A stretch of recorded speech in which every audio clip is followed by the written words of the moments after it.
Hey everybody, Theology Circus here. Thanks for stopping by. Just this light get the glare off the screen a little bit maybe. I just need it to read by really. So, let's start at the beginning. I set out to do all this with some really smart people. And I'm not one of them. And the whole intention was, of course, to bring a highlight to hermeneutics or Bible interpretation.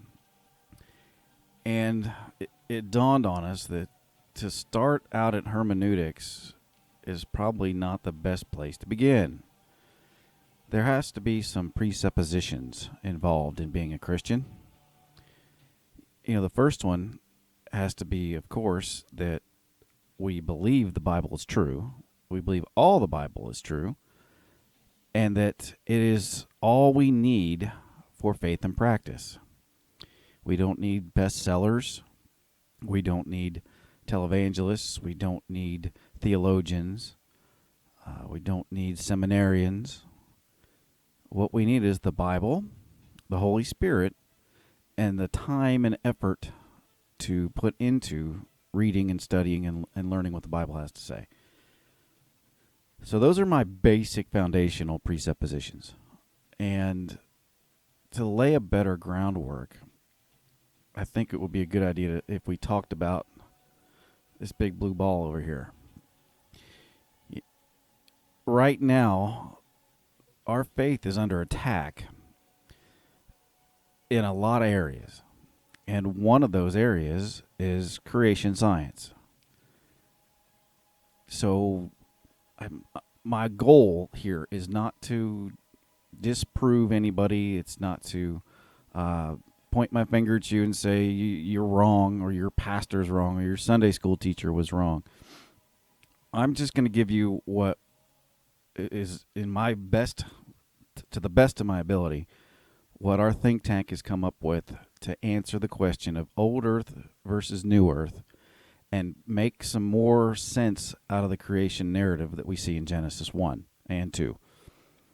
Today we're just going to talk about Genesis 1 primarily.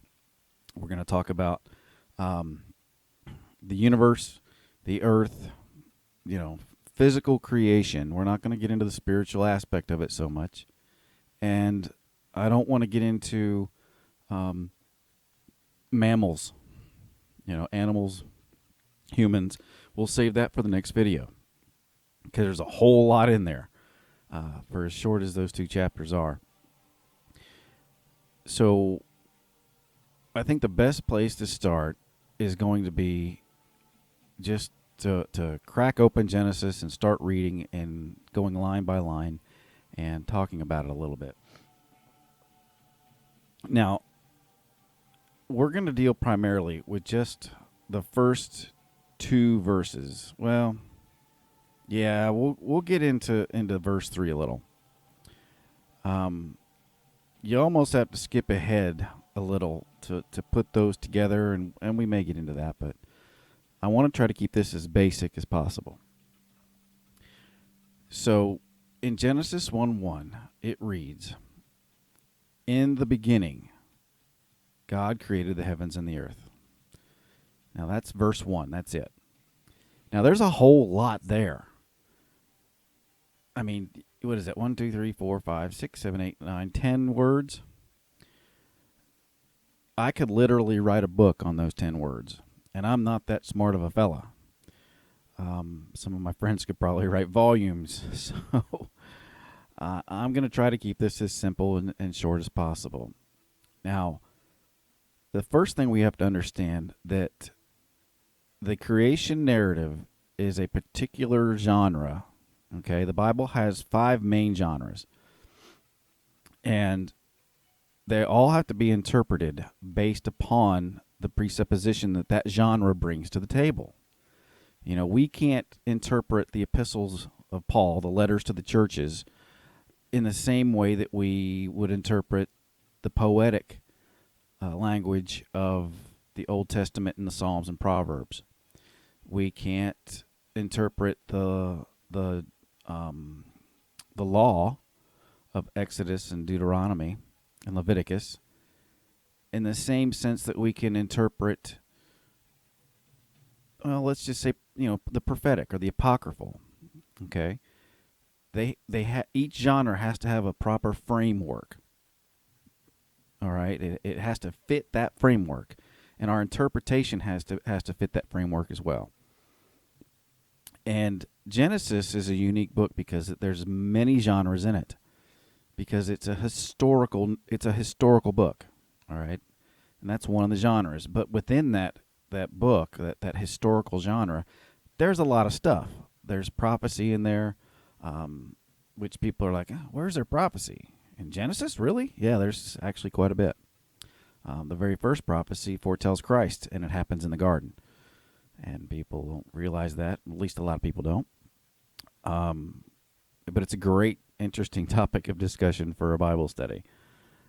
People's heads go, poof, wow, that's cool, So let's get back to Genesis 1:1. Now, what's going on in this verse?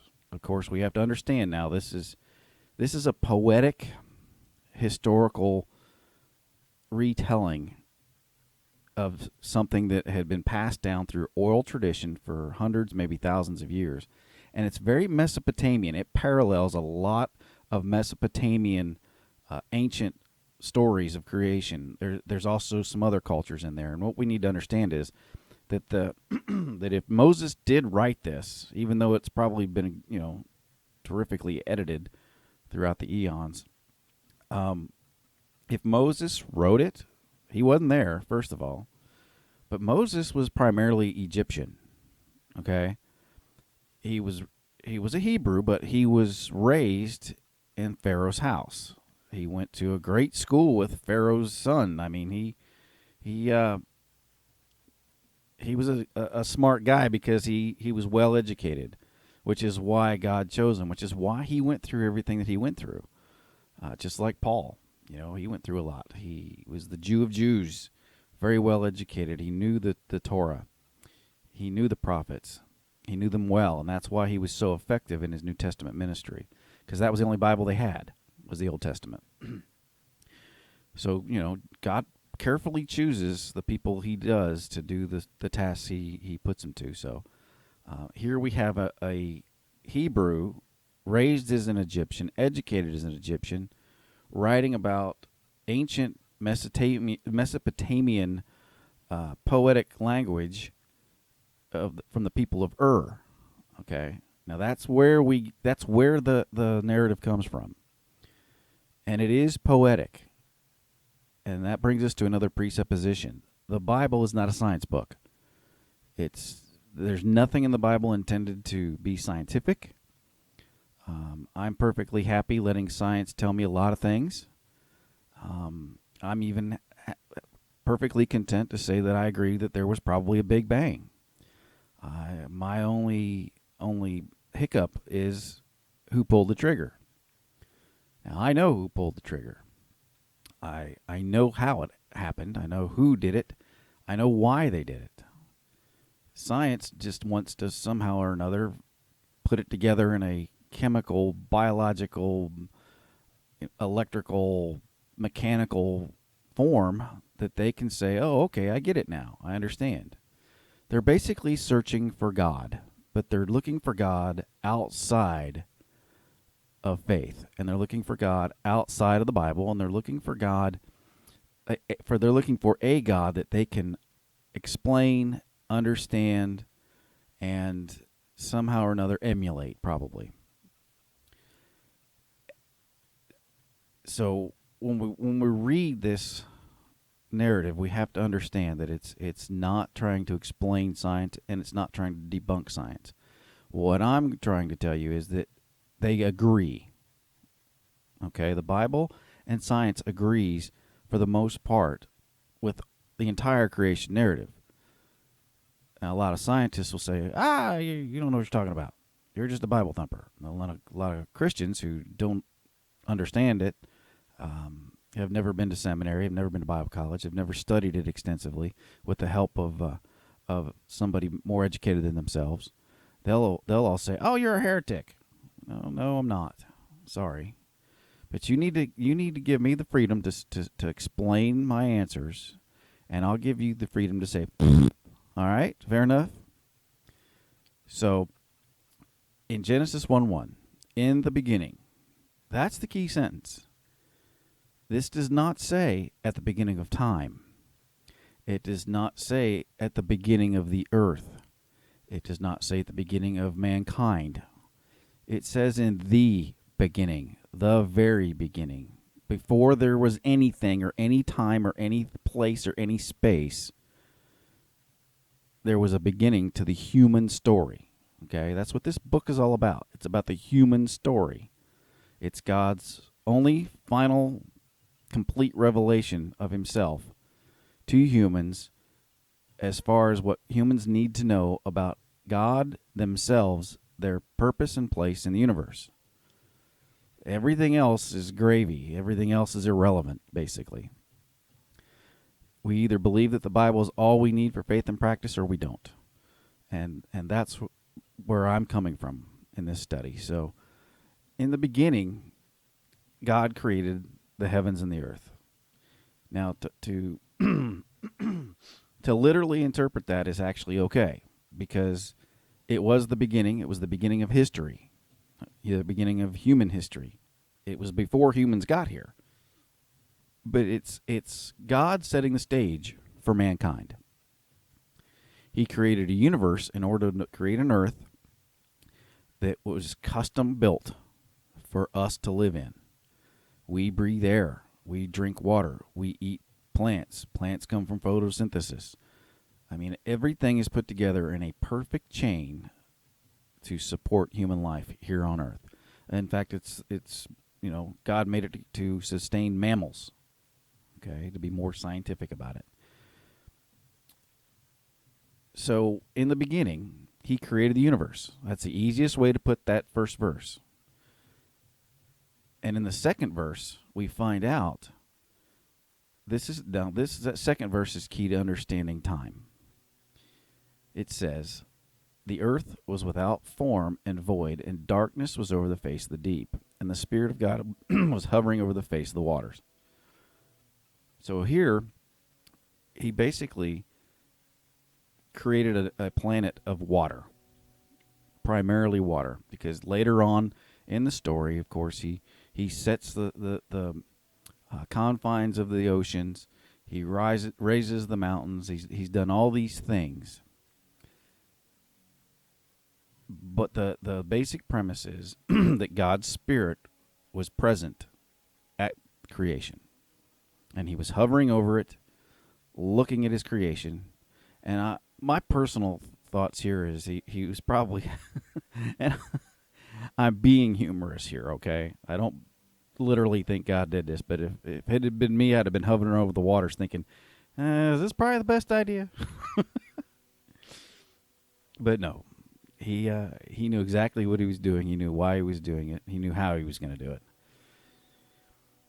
The key element here is that time had not yet been created, because even Einstein, who believed in God, said time was relative. Now, time is relative based on, for the purposes of our study here today, it's related to where you are on the planet, how fast the planet spins, and how long the planet takes to get around the sun one time. Okay? That determines our seconds, our minutes, our hours, days, weeks, months, and years. Time is different on Jupiter, because Jupiter takes a whole lot longer to get around the sun, but it also spins faster. Now, it is bigger, okay? But it doesn't have a 24-hour solar day. None of the other planets have a 24-hour solar day. And none of them go around the Earth in 365.4 or 0.25 days like ours does. They all travel at different speeds. They spin at different speeds. It takes them different times to get around the sun, or different amounts of time to get around the sun. So time is seriously relative. But we don't even have time yet at this point in our story. Okay? But what we do have is a description of the earth of what it was like before time started. It was void and formless. Some translations read chaotic, and from a scientific point of view, that's a great descriptor, because chaos is the absence of order, or the opposite of order, okay? So God created the universe, and in that, the earth was part of that initial creation. But he didn't stop there. He wasn't finished yet. He had more to do. And here we see in the next verse, verse 3, it says, "And God said, let there be light, and there was light. And God saw that the light was good. And God separated the light from the darkness. God called the light day, and the darkness he called night. And there was evening, and there was morning, the first day." So now we see how we can have an anthropological record, or paleontological record, however you say that dinosaurs are millions of years old. That it took millions of years for oil to be produced under the surface. We have all this scientific evidence that says the Earth is millions and millions of years old. Now, I happen to be of the school of thought that we're somewhere between 13.5 and 14 million years old. I don't think we're billions of years old. I think 14 million is probably the top end of it. Science can't date anything back farther than that. And that's also why they have a hard time dating anything more than several thousands of years old. It's also why there's a gap in the record between several thousands and millions. Because everything that happened on this planet prior to God making the first day was prehistory. That's where we get the word prehistoric. That's where we originally get the meaning from. Of course, that's been changed over the ages to mean pre-documented history. But the real meaning of the word means before time. If anybody remembers that movie back in the 80s or 90s, the little children's film about dinosaurs called The Land Before Time, that's why. Time hadn't been created yet. The earth was a land before time. So whatever happened between day one and in the beginning was all part of God's creation. It was all part of his creative plan. Now, if science tells me it takes millions of years to turn dinosaurs into oil, if science says it takes millions of years for dinosaur bones to become fossilized, if science tells me that it takes millions of years for a lot of things to come about in here on planet Earth, I don't have a problem with that. Because in the beginning and day one is a period of time that we can't record, we can't document, we can't track or trace because time hadn't been created yet. So, to answer the old Earth, new Earth question, the simplest answer is yes. Because they're both correct. Earth is both millions of years old, and then God intervened or continued his plan on day one by creating light and darkness and creating the first day. Now, you have to read all the way ahead, to day 4, where he actually sets everything in its place, where the sun actually begins to act upon the earth, to warm it, to cause plants to grow, to hold us in position, in our celestial position, for our time to become 24-hour days, and a 365.25 day year. So what happens in the previous 3 days? Was it a literal day as we understand it? Don't know, don't care. It's irrelevant. It's a day. It was 3 days. Okay? We don't deserve to be able to be dogmatic about God's word and say, it was a literal 24-hour day and yada, yada, yada. Well, the Bible doesn't say that. It doesn't support that theory. Now, it doesn't not support it either. Could God have done the things he did in the first 3 days in 3 literal days? Sure he can. He's God. He can do whatever he wants to. I'm just saying that the Bible doesn't support that to say that it's a doctrine or a dogma.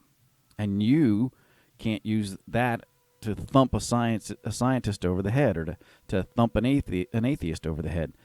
The Bible doesn't support it to that point. That's where you have to compromise and say, okay, possibly, maybe, sure.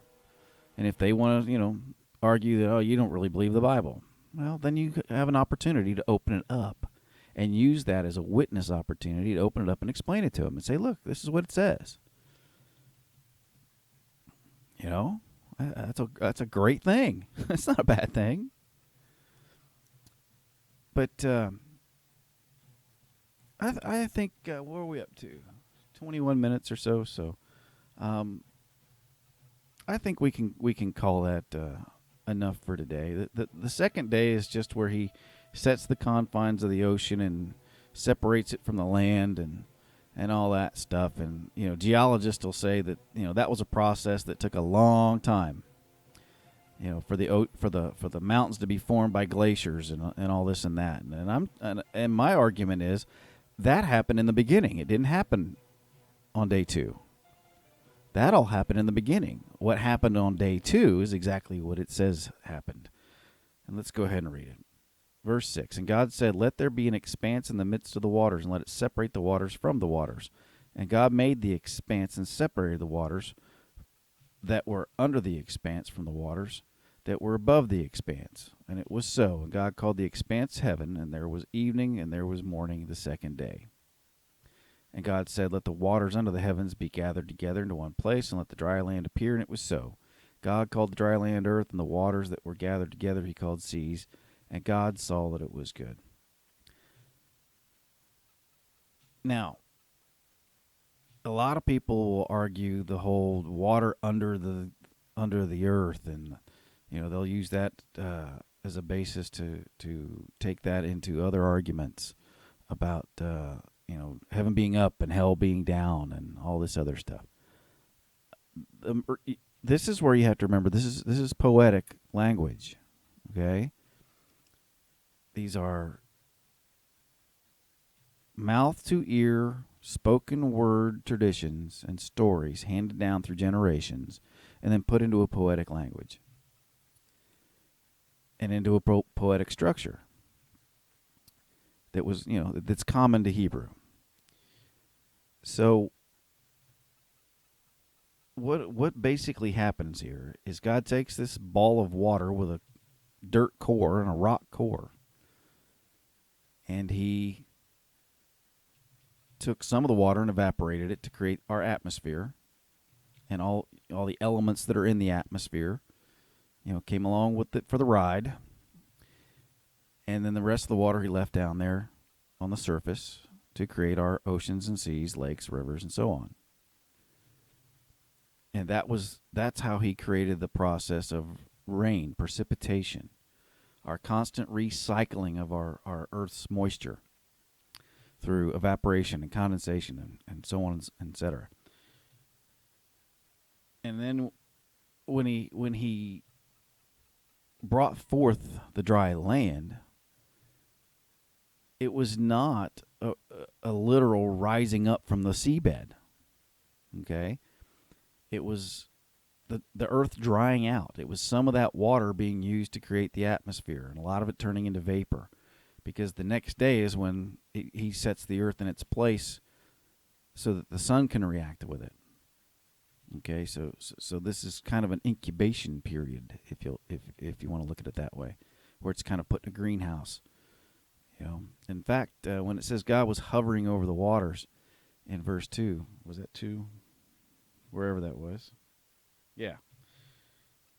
the language here is more along the lines of a hen brooding over her chicks. Okay, and that same sentence and that same language is used throughout the Bible in a couple other places. Usually, it's talking about God and Israel, or Christ and His chosen people, but it's very similar poetic language. It's more like God was present. He was there, and he was birthing it and mothering it. Okay, so for us to look at this in any other way than the way it was written, or to interpret it outside of its genre, or to take it out of its framework, to make it fit our presuppositions, or to make it fit our denominational beliefs or teachings. We can't do that with anything in the Bible. Why should we do it with the creation narrative? So I'm gonna call that it as we look at this cool picture. I don't know if you've all been paying attention, but all these pictures are real satellite images and real telescope images. These came from the Hubble and the I can't remember the name of the other one. And then some of them also came from some terrestrial telescopes, and some of them were radio telescopes. It's an hour and a half long. It's really cool. It has some beautiful images. Of course, you probably may have noticed some of the moon shots there were taken and digitally enhanced and from the pictures taken in the 60s. For those of you that think the moon shot was real, I haven't decided yet, and I'm not going to make an opinion. I was too young to remember it. I think I was sitting in front of the TV for it, maybe. Yeah, I was probably still on my mom's lap or nursing, something along those lines. So I'm not offering an opinion. So yeah, I'm not going to talk about JFK either. So that's that. That's the end of this video. The next one we'll get into some of the more pertinent issues concerning humans. We'll talk about some of the things like how the different ethnicities came about.